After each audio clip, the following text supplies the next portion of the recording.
Oi, gente, tudo bem com vocês? Aqui é a professora Daniele Ferreira, professora do Instituto Federal de Alagoas, e esse é o nosso curso de formação inicial e continuada, Introdução aos Estudos Freirianos. Com muita alegria que a gente está aqui para desenvolver esse trabalho.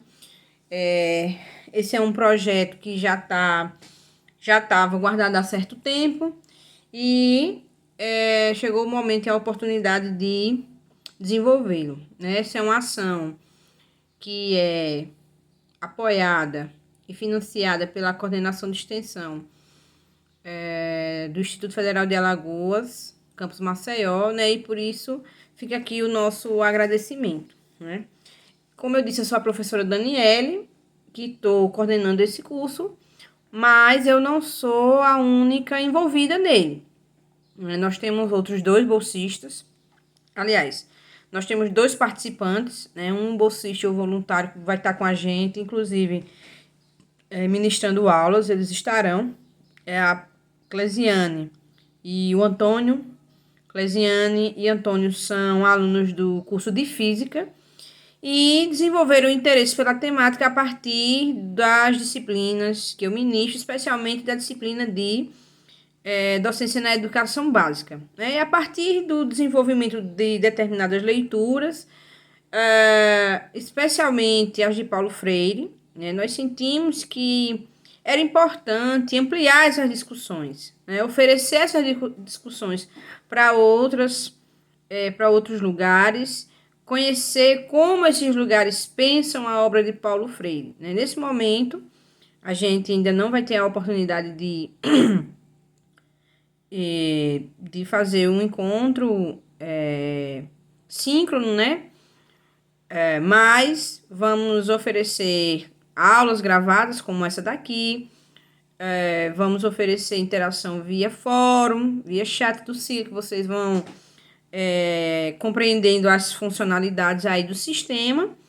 E além disso, textos e outras ferramentas que os bolsistas, inclusive, estão desenvolvendo para a gente ir trabalhando ao longo desses 3 módulos, né?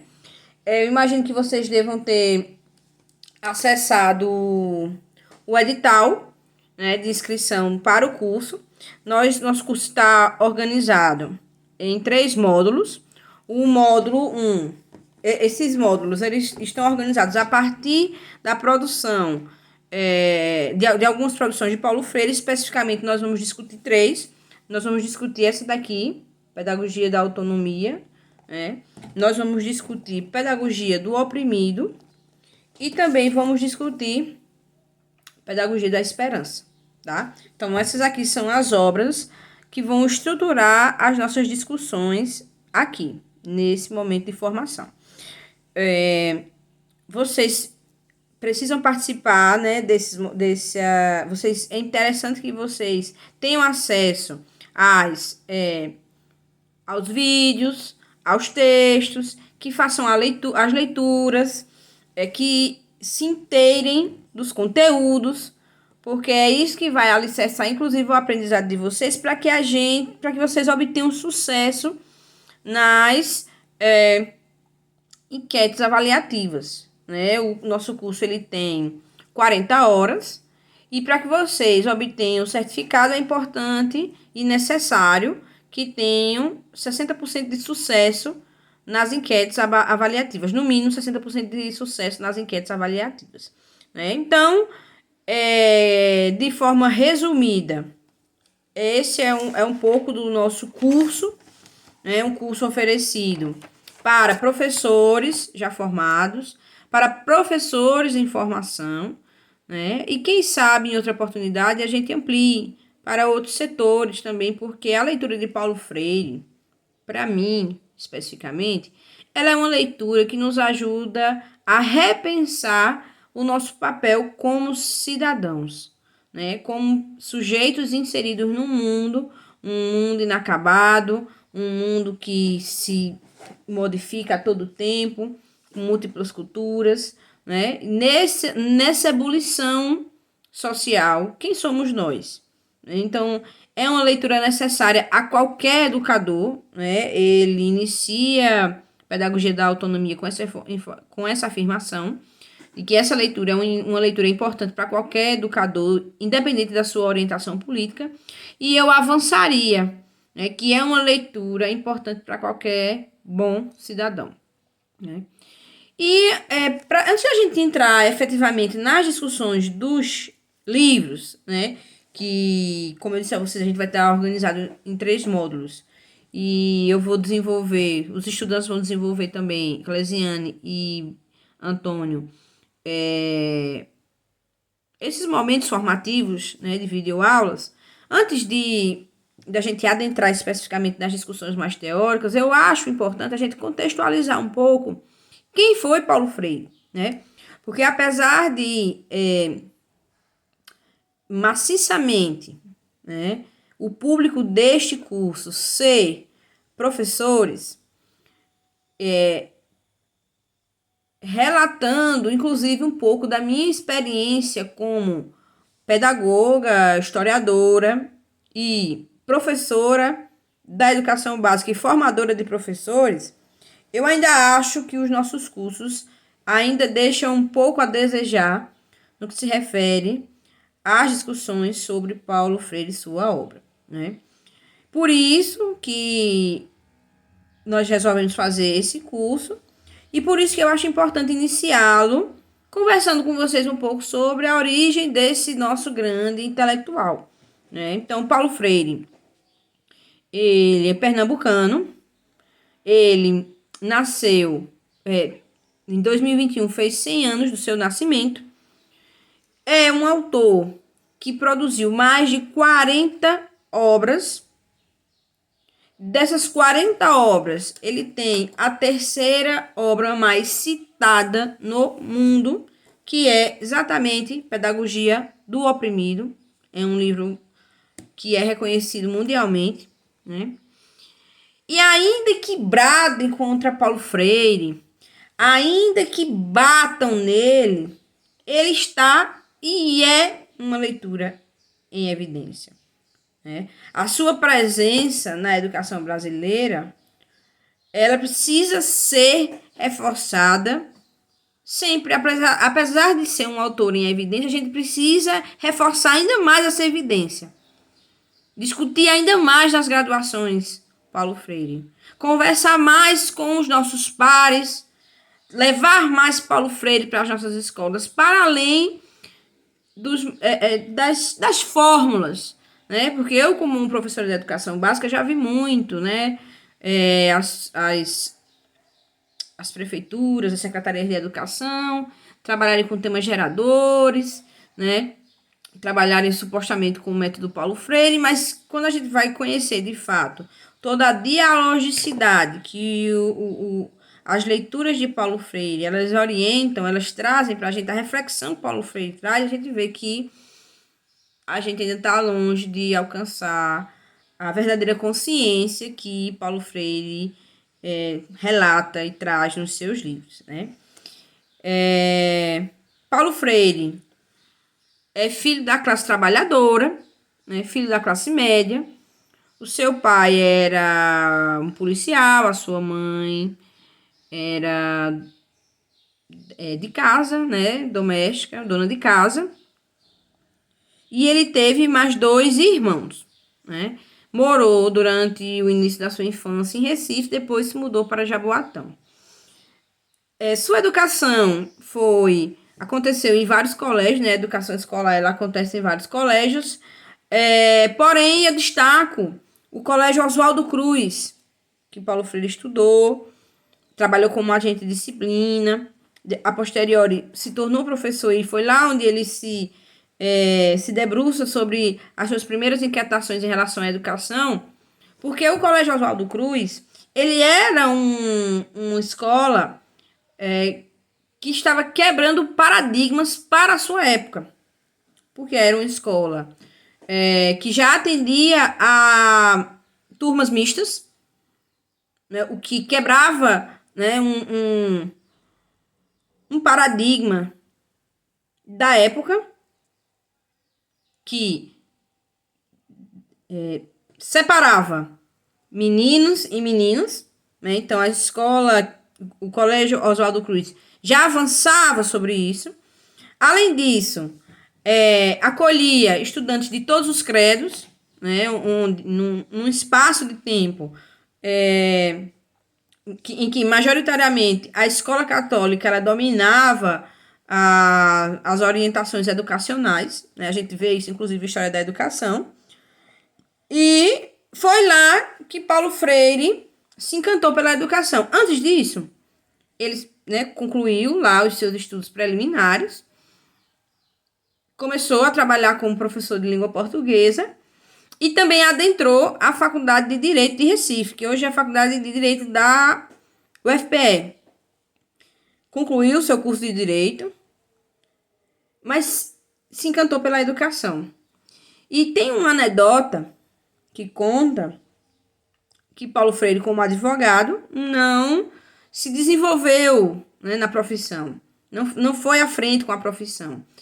A anedota conta que na primeira causa que Paulo Freire pega, é uma causa de um dentista que fez um empréstimo para poder construir o seu consultório, né, para poder atender. E então, ele não consegue pagar esse empréstimo e o banco entra com uma ação judicial para executar a dívida. E Paulo Freire vai defender esse dentista e perde a causa.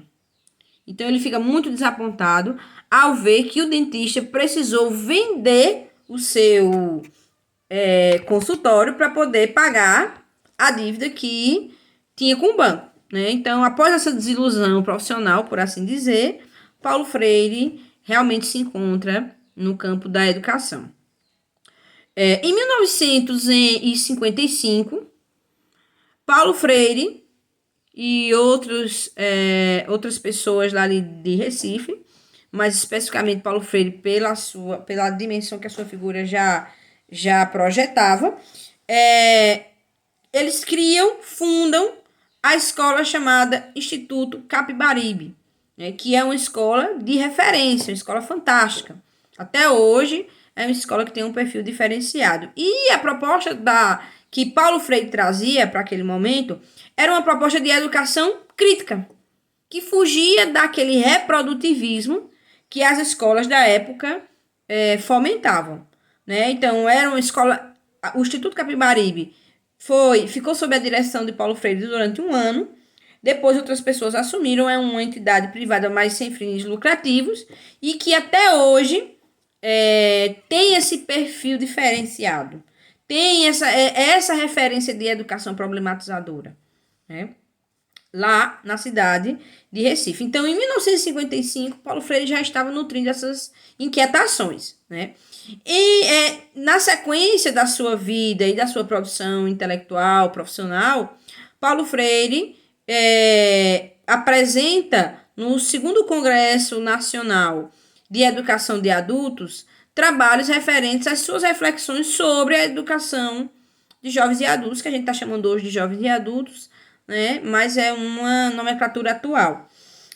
Então, ele apresenta os estudos, apresenta as coisas que ele já estava desenvolvendo. Na sequência, né, no ano de 1959, ele se submete a um exame para ser professor de Filosofia da Educação da Escola de Belas Artes da UFPE, é aprovado e passa a integrar o quadro da Universidade Federal de Pernambuco, de educadores, né? E aí, bom, nesse momento... onde ele consegue também acho que um dos maiores instantes, momentos de projeção que ele vai ter no início dessa caminhada. Ele, em 1961,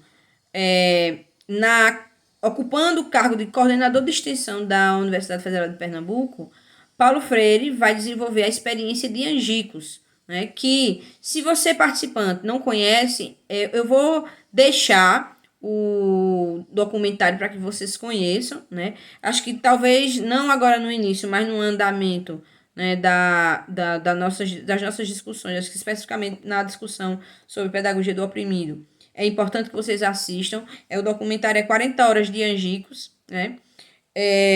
Que relata a experiência que Paulo Freire teve ao alfabetizar camponeses, né? São 40 horas de imersão. Aliás, são mais 40 horas de aula, mas é um tempo maior de imersão, porque Paulo Freire recruta intelectuais que trabalhavam com ele ali na Universidade Federal de Pernambuco e leva esses intelectuais para a cidade de Angicos, interior do Rio Grande do Norte, para que essas pessoas possam imergir na cultura, no vocabulário, no diálogo daquelas pessoas daquele lugar. E depois ele formata essas 40 horas com esse grupo de intelectuais para alfabetizar os camponeses. Então, assim, é uma experiência, um marco, né, que dá projeção nacional a Paulo Freire. Essa perspectiva de Paulo Freire, ela também está atrelada a encaminhamentos políticos, né? Paulo Freire, essas iniciativas que ele traz, elas vão estar associadas à igreja e também a entidades políticas, né, como o Partido Comunista do Brasil, a União Nacional dos Estudantes, os católicos, os cristãos católicos, né, a Igreja Católica também vai estar envolvida. Então, é um pouco do que é chamado de teologia da libertação, né, onde essas pessoas elas vão pensar as perspectivas religiosas, mas também em que medida isso pode tornar o cidadão mais consciente do seu papel social, né? Então, a gente vai ter o envolvimento de grupos como Juventude Agrária Católica, né, a Juventude Universitária Católica.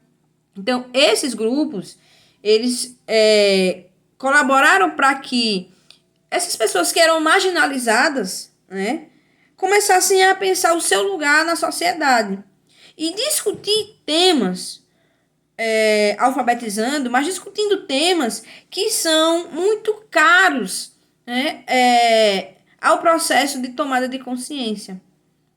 Como, por exemplo, a necessidade de sindicalização, a exploração do trabalhador, reforma agrária e destruição de terra. Então, veja, na década de 60, Paulo Freire já estava debatendo reforma agrária. E isso era um tema, e ainda é um tema, que incomoda determinados grupos. E mais à frente a gente vai saber o que foi que aconteceu com esse incômodo, né?